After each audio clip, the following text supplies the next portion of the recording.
All right, let's jump right into this. We're going to explore a really dramatic transformation, a theological journey from being an enemy of God to becoming a child of God. But as the source material we're looking at shows, this isn't a simple, straight path. It's filled with some pretty unexpected challenges, and not just from the outside, but from within. God and Us presents Proclamation to the Nation. So to understand this whole thing, we've got to start with one really powerful Greek word, Echthros. It translates to enemy. And according to the study we're examining, getting a handle on what that really means is the absolute key to unlocking the entire concept of reconciliation. It all hinges on this one word. Okay, so where does this all begin? According to the source material, the starting line for everyone is what it defines as humanity's original state, a condition of enmity, of being an enemy, with God. Now check out this verse from Colossians. When the source analyzes this, it points out something absolutely critical. This state of being an echthros, an enemy, it wasn't just about doing bad things or, wicked works. The real root of the problem, it argues, was internal. It was a conflict in the mind. And it goes even deeper than that. The study describes this as a consciousness obscured by darkness. Think about what that means. It suggests this enmity wasn't some clear choice someone made, but was just the natural outcome of a mind that was guided by a complete misunderstanding of God. It was a fundamental disconnect, almost like being tuned to the wrong frequency. So if that's the problem, what's the solution? How do you bridge that massive gap from enemy to child? The source lays out a two-step process for reconciliation. First, there's the act itself, reconciliation through Christ's sacrifice. And that act leads directly to the result, a total change in status. You're presented as holy, blameless, above reproach. This isn't just about being forgiven. It's a complete rewrite of your identity. But here's where it gets interesting. Once that transformation happens, a whole new challenge pops up. The game changes. It's not about becoming a child of God anymore. It's about living like one. And to explain the danger of what happens when you don't, the study uses this really powerful military analogy. And for this, the source brings in another key Greek word, ataktos. It means disorderly, but in a military sense, it means a soldier who is out of rank, a soldier who has literally abandoned their post.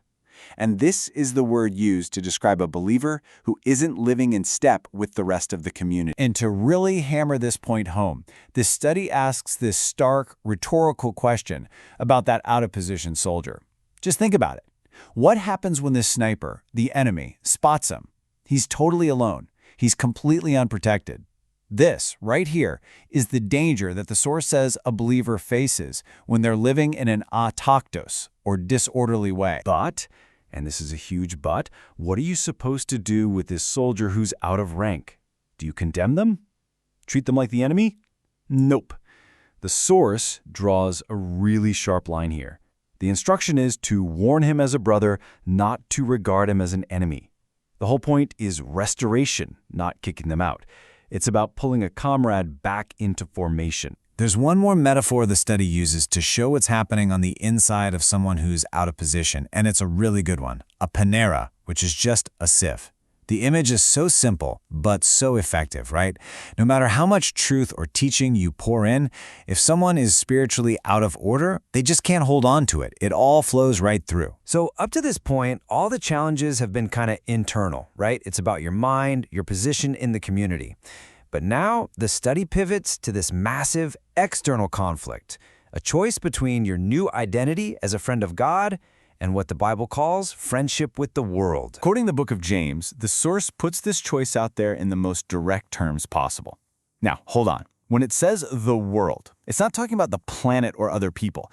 It's talking about a system, a whole system of values, goals, and priorities that runs completely counter to God's.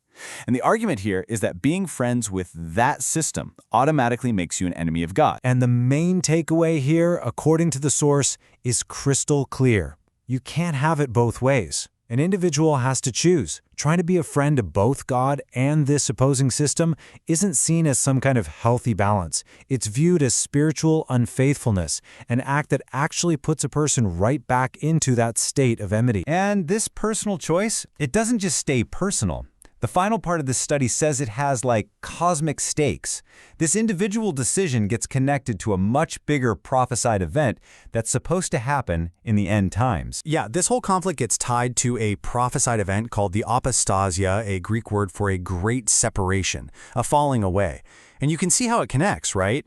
In this view, this isn't just people passively changing their beliefs, it's the final result of that big choice we just talked about, people actively removing Christ from the center of their lives to be friends with the world instead. So based on how they read 2 Thessalonians, this study lays out this sequence of events. First, right now, in the present, the Spirit is detaining or kind of holding back this full-scale rebellion.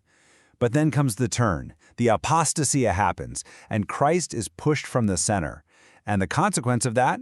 The part of the church that's considered unfaithful, the ones who chose the world, they get left behind to face a final judgment. So, wow. From enemy to child, from a soldier in rank to one who stepped out of position, this entire study presents a journey with a really tough, stark choice right at the heart of it all. A choice between two different friendships. And all of this leaves us with the central provocative question that this whole study brings up. In our lives, right here, right now, what does it truly mean to be a friend of the world, and where is that line for each of us?